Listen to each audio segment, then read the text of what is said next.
ভালো না? হ্যাঁ, সবসময় মনে রাখবেন আল্লাহ যেটা করে ভালোর জন্যই করে, খেলায় করে বলছে না তো। হ্যাঁ, কেন? এটা হলো আমাদের ঈমান। যে সময় যে আবহাওয়া আল্লাহ দেন এটা আমাদের জন্য ভালো। অনেক সময় আমার মা বোনেরা বলে আল্লাহ চোখে দেখতে পায় না, আমি কাপড় ধুইছি অমনি পানি দিলে কি গো, ঈমান চলে যাবে। এতটুকু আটকাবার থাকার কোনো জায়গা নেই।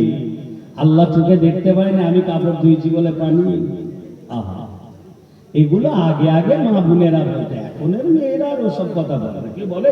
হ্যাঁ, আগে আগে মা বোনেরা করতো, ওরা দাদিরা বুবুরা জানতো না তাই বলে ফেলতে। এখন সব ইউটিউবে ফেসবুকে শুনে শুনে শিখে গেছে। কি বল?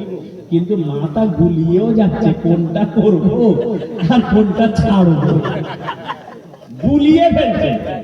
তবে আমি শেষ সময় আপনাদেরকে বলে যাব কোনটা করবেন আর কোনটা ছাড়বেন।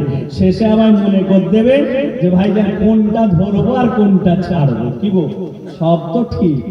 তাহলে আমরা ঠিক কোনটা করলে আল্লাহ জান্নাত পাওয়া যাবে, জান্নাত আল্লাহ পাক আমাদেরকে দেবে, সেই সম্পর্কে শেষে বলে দিয়ে চলে যাব। তার আগে চাচ্ছি সকলে আওয়াজ দিয়ে দরুদ শরীফ আল্লাহুম্মা সাল্লি